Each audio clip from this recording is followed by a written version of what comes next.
Are you tired of waiting? Are you sick of hearing that good things come to those who wait? It's a lie. It's the biggest lie sold to the middle class to keep them average, to keep them comfortable, and to keep them broke. Good things don't come to those who wait. They come to those who take massive, disproportionate levels of action. They come to the hunters, the closers, people who refuse to settle for the scraps left over by everyone else. This is not another motivational speech. This is an intervention. This is a system designed to shatter the comfortable cage of enough and install an operating system built for one thing and one thing only: total domination. Your market, your industry, your life. The promise of 10 times is simple, but it is not easy. It promises that you can have 10 times the results, 10 times the income, 10 times the success you currently think is possible. But it demands 10 times the activity, 10 times the mindset, and 10 times the commitment. The world is full of people with good ideas, decent products, friendly personalities. But the world is not run by them. It is run by the obsessed. It is run by the individuals who understand that potential is worthless without execution. You've been told to be realistic, to set achievable goals, to not aim too high. I'm here to tell you that realistic is the fastest path to failure. Your problem isn't your ambition, it's that your targets are too damn small. Look around you. The landscape is littered with the casualties of average thinking. People who did just enough to get by, businesses that were satisfied with their small slice of the pie, salespeople who hit their quota and then coasted for the rest of the month. Where are they now? They are struggling, they are irrelevant, or they are gone. Enough is a disease. It's a mindset that convinces you to stop when you're just getting warmed up. It whispers that you should be grateful for what you have, which is code for stop reaching for what you deserve. We are going to surgically remove that thinking and replace it with an insatiable hunger for more. Not more for the sake of greed, but more for the sake of your potential, your family, and your freedom. This masterclass is your new playbook. It's not about theory, it's about action. It's about getting on the field and putting points on the board. Today, we will not be discussing your feelings, your past failures, or your excuses. We are only interested in one thing: your activity.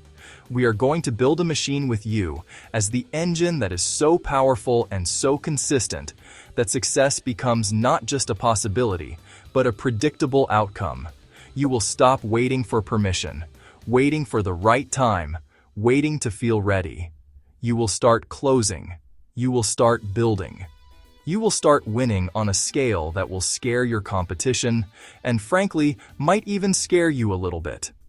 Welcome to 10 times. Let's get one thing straight right now. Forget talent. Forget your background. Forget what industry you're in or what the economy is doing. There is only one core rule that governs success. In sales, in business, in life. Your success is predictable by your activity. That's it. It's the master key that unlocks every door. The person who makes the most calls, sends the most emails, knocks on the most doors, has the most conversations will, over time, beat the person with more talent, a better product, or a lower price who does less. Activity is the great equalizer. It is the one variable you have 100% control over every single second of every single day. Most people fail not because they lack skill, but because they are lazy. They mistake being busy with being productive. They spend hours researching, planning, strategizing to avoid the actual work. The work is contacting potential customers. The work is making offers. The work is asking for the business. Everything else is secondary. You could have the most polished sales script, but if you only use it 3 times a day, you'll be beaten by the person who uses it 50 times a day. Why? Because activity creates its own luck. It creates opportunities, generates data, forces you to get better through repetition. Think of it like a scoreboard. In any sport, the winning team has the most points on the board. It doesn't matter if they had a better game plan or stylish uniforms. The score tells the truth. Your activity level is your scoreboard.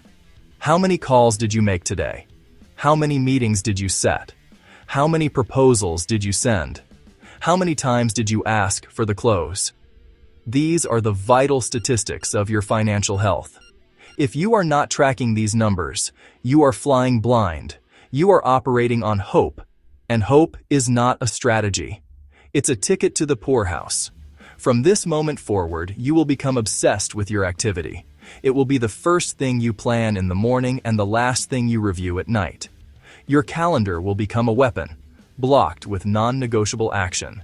You will stop judging your day by how you felt and start judging it by what you did. Did you hit your numbers? Yes or no? There is no middle ground. This relentless focus on quantifiable action separates amateurs from professionals. Amateurs wait for inspiration. Professionals get up and go to work, regardless of how they feel. Your activity is your new religion. To achieve 10 times results, you don't need 1,000 different strategies. You need to focus on the 3 simple levers that control everything. Mastering these 3 areas is the entire game. Everything else, your fancy CRM, your social media strategy, your company's mission statement, is just noise if these 3 levers aren't being pulled with maximum force. This is the 10 times framework, and it is brutally effective in its simplicity. The first lever is activity, which represents the sheer volume of your actions. This is the raw horsepower of your engine. It's the number of calls, the number of emails, the number of outreach attempts you make every single day. Without massive volume, nothing else matters. You cannot be a secret to your market and expect to get rich. The second lever is conversion. This represents your skill. Once you have someone's attention, how effective are you at turning that attention into a real conversation, a qualified opportunity, a closed deal? This is where your sales psychology, your objection handling, and your closing ability come into play. You can make 1,000,000 calls a day, but if you can't convert, you're just spinning your wheels. The good news is that conversion is a skill, not a gift. It can be learned, practiced, perfected. The fastest way to improve your conversion rate is through the massive activity you're already committed to. More at-bats means you learn faster, adapt quicker, and refine your pitch in real time. The third and most neglected lever is follow-up. This represents your persistence. The vast majority of sales are not made on the first contact, second contact, or even third contact. They are made on the 5th contact, 8th contact, or 12th contact. The fortune is not just in the follow-up, it is in the relentless follow-up, systematic follow-up, and value-driven follow-up that builds trust and keeps you top of mind. Most of your competitors are weak here. They give up after 1 or 2 attempts. They feel like they're bothering the prospect. Your ability to follow up with discipline and creativity, long after everyone else has quit, will become your single greatest competitive advantage. It is the lever that multiplies the effectiveness of your activity and conversions. These 3 levers, activity, conversion, and follow-up, are interconnected. Increasing your activity gives you more chances to practice your conversion skills. Improving your conversion skills makes every activity more valuable, and mastering your follow-up ensures that no lead generated by your activity is ever wasted. When you pull all 3 levers simultaneously and with 10 times intensity, you create a powerful flywheel effect. Your pipeline fills up, your closing rates soar, and your income explodes. This is not magic, it's math. We are going to break down exactly how to dominate each of these 3 areas, starting with the one that fuels them all: massive, unapologetic activity. Let's set the tone for the rest of our time together and for the rest of your career. From this point forward, your reality is defined by 3 things: relentless action, a commitment to market domination, a zero-tolerance policy for excuses. The person you were yesterday, the one who procrastinated, is gone. The one who made excuses is gone. The one who aimed for good enough is gone. That person is fired. Today, you are reborn as an executive of your own life, a closer who gets things done. The new you operates with a completely different set of rules. The primary rule: action is always the answer. Feeling uncertain? Take action. Feeling scared? Take action. Don't know what to do next? Take massive action. Clarity will follow. Your new goal is not to compete, it is to dominate. Competition is for amateurs. Domination means you change the game. You become the pie. Become ubiquitous, active, and visible. They think of you first. Shift from reactive to offensive execution. Don't wait for leads. Create them. Don't wait for the customer to call back. Control the follow-up process. You set the pace. You control the narrative. You are the cause, not the effect. This means we must eliminate the vocabulary of failure from our lives. Try hope maybe later. I'll try. I'll try as a prepackaged excuse for failure. It gives you permission to quit. Instead, you will say, I will, or I am. I hope to hit my numbers becomes, I will hit my numbers. This rewires your identity. You see yourself as someone who delivers. Excuses about the market, the product, your lead's lack of time are the currency of the broke and the average. We don't trade in that currency here. Prepare yourself. Drill scripts, scoreboards. Designed to stretch you, not be comfortable. The energy required will be immense. The commitment must be total, but the reward is a life of freedom, control, and certainty that few will ever experience. You will no longer be a victim of your circumstances. You will be the architect of your destiny. The waiting is over. The excuses are done. It is time to execute. It is time to close. It is time to 10 times your life. Let's get to work. Welcome to Dominance Mode, your new operating system. Let's get tactical. Massive action. No excuses, 10x targets are worthless unless you install them into your brain as a new operating system. We're not just adding a new app. We are wiping the hard drive clean and installing something completely new. This new system is called Dominance Mode. It's a state of mind where your only objective is to overwhelm your environment with focused, relentless action. Your desired outcomes become inevitable. It's not about being aggressive or arrogant. Most certain, most prepared, most active dominance mode is a commitment to being the cause of events, not the effect. You will no longer react to your day. Your day will react to you. This installation process starts now. Dominance mode means you wake up with a mission. Check the news, scroll social media, wonder what to do. You wake up and you execute a pre-planned attack on your goals. The mindset is that of a predator, not prey. Knows what it wants, has a plan, does not stop until succeeded. Prey wanders around, hoping it doesn't get eaten. Salespeople, entrepreneurs, professionals hope a lead comes in. Hope a client calls back. Hope the deal closes. Hope is a beggar's strategy. In dominance mode, you don't hope. You hunt. Change your relationship with discomfort. Avoids pressure. Avoids rejection. Avoids difficult things. The 10x operator in dominance mode seeks it out.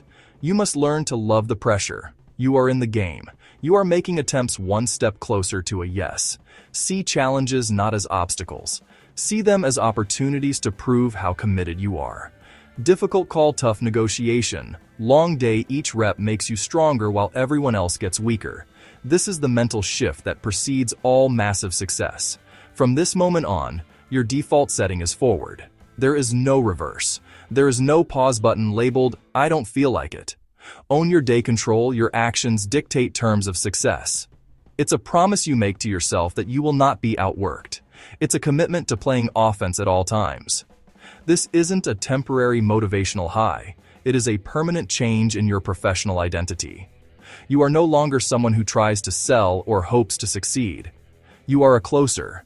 You are a dominator. You are an execution machine. This is your new reality. Section 1. The end of no leads. How to create an infinite prospect universe. Let's address the single biggest lie in sales. I don't have enough leads.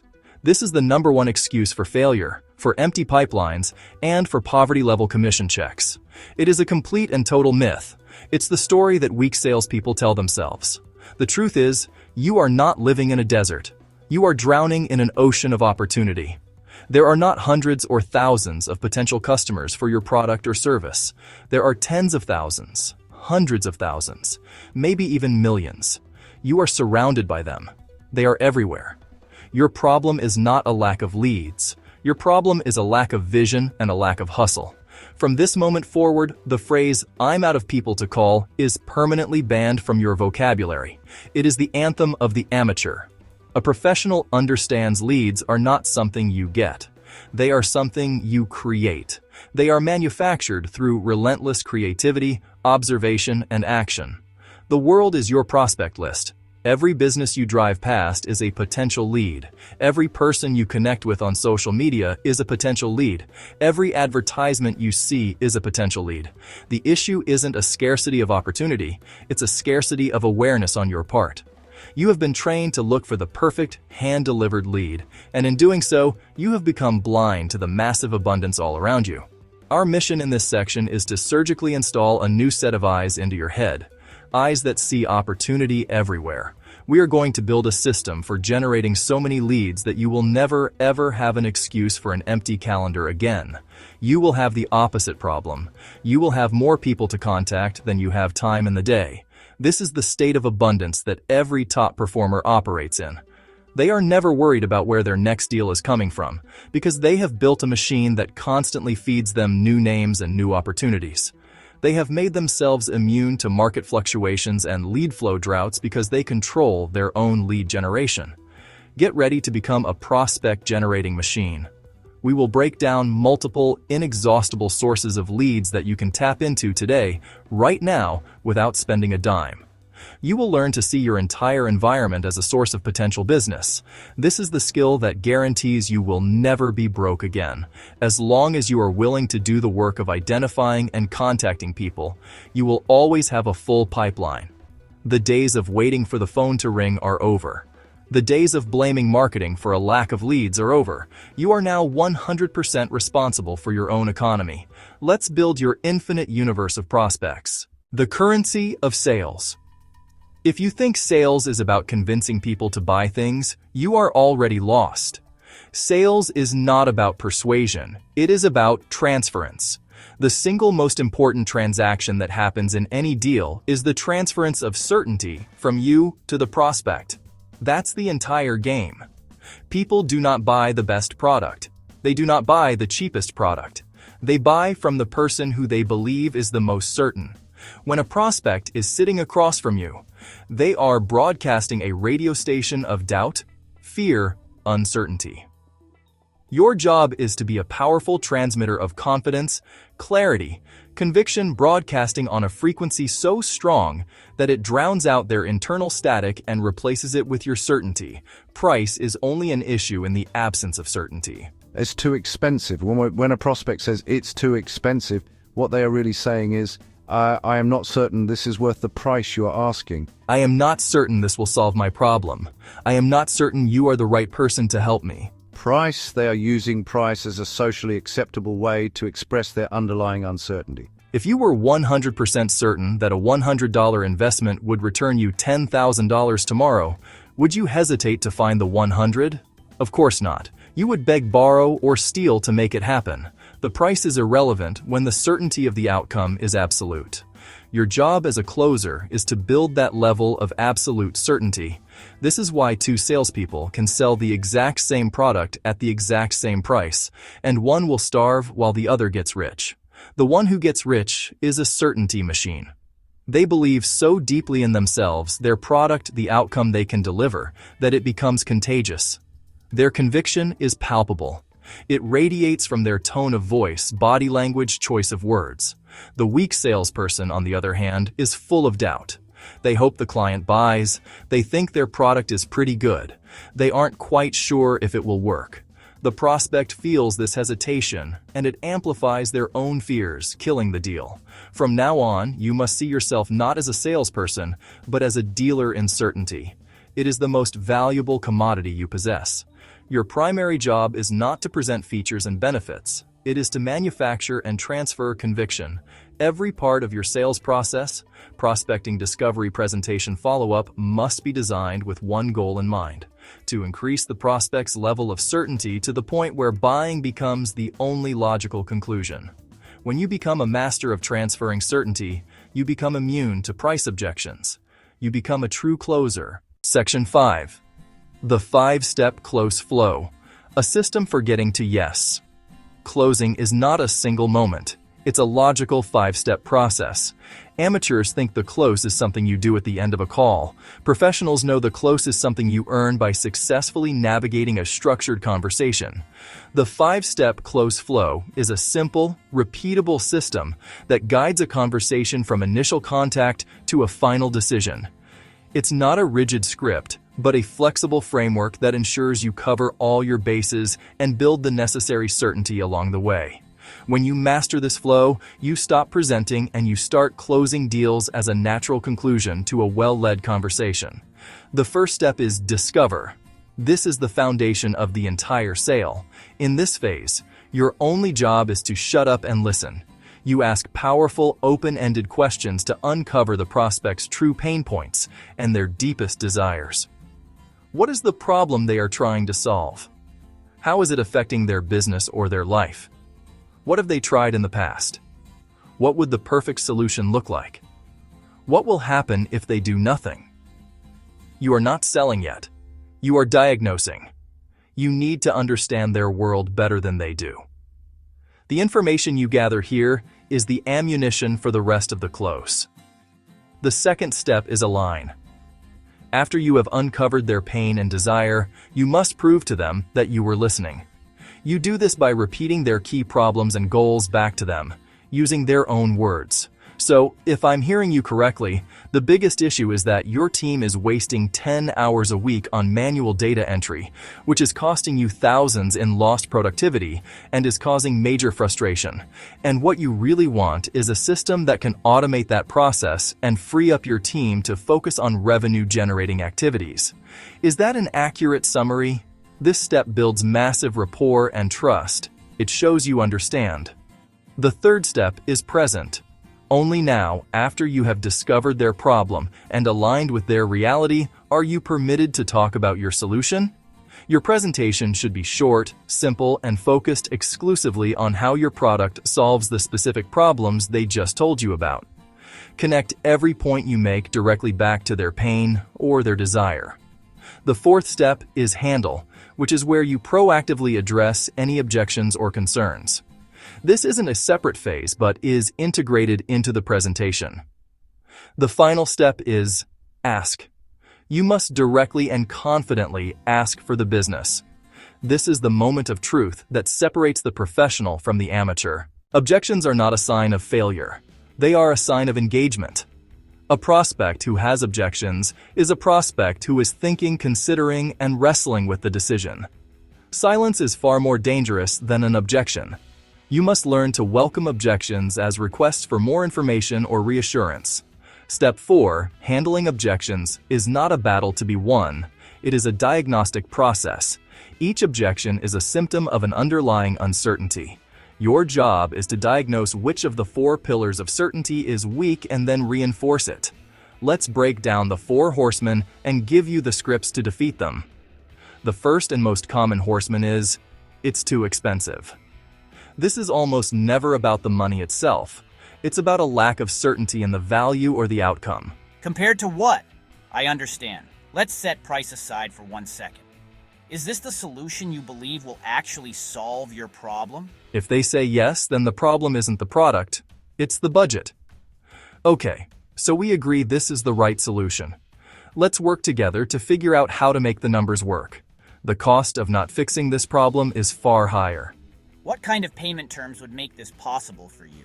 The second horseman is, I need to think about it. This is the ultimate stall tactic, and you must never accept it at face value. It's a smokescreen for a hidden objection.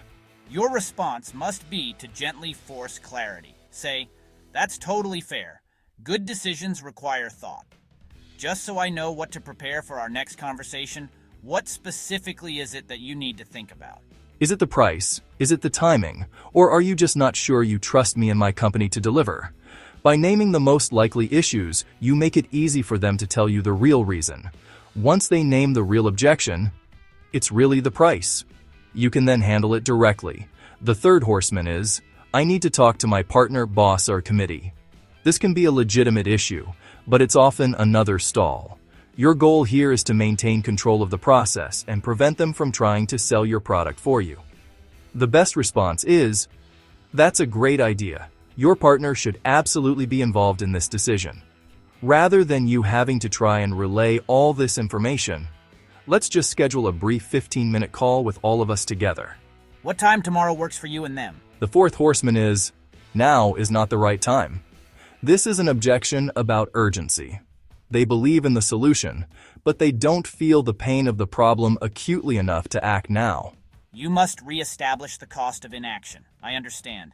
Can I ask, what specifically is going to change between now and the future date they suggest? If the problem is costing you $5,000 a month right now, then waiting 3 months will cost you an additional $15,000. Why would you want to do that? Let's solve this problem today so you can start getting the benefits tomorrow. You must remind them that waiting is not a neutral act, it's an expensive decision. Let's talk about where the real money is made. It's not made on the first call. It's not made in the fancy presentation. The vast majority of your income, your success, your reputation will be built in the follow-up. This is the single greatest point of failure for average salespeople and the single biggest opportunity for 10x closers. Most of your competitors are transactional cowards. They make 1 or 2 attempts to reach a prospect, and when they don't get an immediate yes, they quit. They confuse a lack of immediate response with a permanent no. They are leaving 80% of the money on the table for you to come and collect. The old saying is true. The fortune is in the follow-up. Why? Because life gets in the way. The prospect you spoke to who was genuinely interested got pulled into an emergency meeting. Their kid got sick. Their boss dropped a massive project on their desk. Their initial interest was real, but their immediate attention was diverted. The amateur salesperson takes this personally. They think, they're ignoring me. The professional understands it's just noise. Their job is to persist professionally, to stay top of mind, and to be there at the exact moment when the prospect's attention returns to the problem you can solve. Persistence is not pushy. It's professional. It shows you believe in your solution and you are committed to helping them. Think of your pipeline as a garden. Your initial prospecting calls are like planting seeds. If you only water them once and then walk away, most of them will wither and die. You will get lucky with a few that sprout immediately, but you will miss the massive harvest that comes from consistent nurturing. The follow-up is your daily watering and fertilizing schedule. It's the systematic process of adding value, reminding them of the problem, and demonstrating your commitment. Every follow-up call, every email, every value-add touch is another drop of water that brings that seed closer to sprouting into a closed deal. Quitters don't get a harvest. Therefore, you must fall in love with the follow-up. You must see it not as a chore, but as your primary money-making activity. It is the phase of the sale where your discipline, your creativity, and your sheer tenacity separate you from the pack. While your competitors are chasing the cheap thrill of the next new lead, you will be systematically working the pipeline you've already built, extracting millions of dollars in opportunity that they were too lazy to pursue. We are going to build a follow-up machine that is so relentless and so effective that no opportunity ever dies from neglect again. This is where you build your empire. Section 4, Beyond the Hustle, from personal action to a scalable machine. The 10 times execution system begins with you. It begins with your personal hustle, your massive action, and your individual commitment to hitting your numbers. This is the foundation. This is how you prove the model. And start generating 10 times results for yourself. But the true vision isn't just to make you a wealthy producer. It's to build a scalable machine that can operate beyond your efforts. The ultimate goal is to convert your personal hustle into a repeatable system, used to build a team, a brand, an empire. This is the path from salesperson to CEO. The first step in scaling is documentation. As you execute the 10 times system, obsessively document everything that works. What is your most effective cold call script? Write it down. What is the 7-touch email sequence that gets the most responses? Save it as a template. What is your best response to the price objection? Record it and transcribe it. You are creating the operating manual for your sales machine. These documented scripts and processes are the assets that let you train others. You are building a playbook for duplication. The second step is installation. Implement public scoreboards that track KPIs for everyone. Make daily role-playing a non-negotiable part of culture. Make weekly call reviews a non-negotiable part of culture. You're applying the accountability you used on yourself to the whole group. Create a culture of high performance where excellence is the standard. You scale with systems and culture, not with motivation. The final step is hiring. Only hire when lead flow consistently exceeds your capacity. You hire to solve the problem of too much opportunity. And when you hire, don't throw them in the deep end. Plug them into the machine you built. Give them the scripts. Give them the schedule. Give them the scoreboard. Give them the training system. Their success becomes predictable because they're following a proven model. This is how you multiply yourself, from a one-person army to the general of an unstoppable force. Start with you, but always have the vision of the machine you are building. Section 5. Your 10 times pledge, a declaration of your new future. This is your moment. This is the line in the sand. The past is over. Your old results, your old excuses, your old limits are gone. In front of you lies a new future, a 10 times future. It will not come to you. You must go to it. You must claim it. You must declare it. I want you to stand up right now, wherever you are. Stand up and read this pledge out loud. Do not mumble it. Do not read it in your head. Speak it with the power and conviction of a person who is making a binding contract with their own destiny. This is your declaration of independence from average. This is your 10 times pledge. I am no longer a participant in the economy of average. I am the creator of my own economy. I reject the lie of enough. I commit to my full potential. I will not be outworked. I will not make excuses. My goals are my responsibility. My activity is the only solution. I will multiply my targets by 10. I will multiply my actions by 10. I will aim so high that my failures will be greater than others' successes. I am a professional, not an amateur. I do not try, I do. I am a closer. I will obey my calendar. I will honor my scoreboard. I will make my calls. I will have my conversations. I will master my craft. I will welcome objections as opportunities. I will face rejection as a necessary step toward victory. I will follow up with relentless professional persistence long after others have quit. I will build systems that guarantee my success. I am a student of this game. I commit to daily training to sharpen my skills. I am a dealer in certainty. My conviction is my greatest asset. I will run the 14-day challenge not as a test, but as the beginning of my new standard of operation. I will push through the discomfort. I will forge a new identity through massive disciplined action. I am 100% responsible for my results. I am 100% responsible for my income. I am 100% responsible for my life. I am no longer waiting for things to happen. I am the one who makes things happen. I am a 10 times executioner. This is my pledge. This is my promise. This is who I am. My new life starts now. You have made your declaration. You have set your course. The only thing left to do is to take the first step. The world does not reward the brilliant. The world does not reward the talented. The world does not reward the lucky. It rewards the obsessed. It rewards the relentless. It rewards the disciplined. It rewards the people willing to do the hard, unglamorous work that others are not. You have the playbook. You have the system. You have the fire. Now go out there and execute. Go get what is yours. Go build the life you deserve. The waiting is over. Start closing.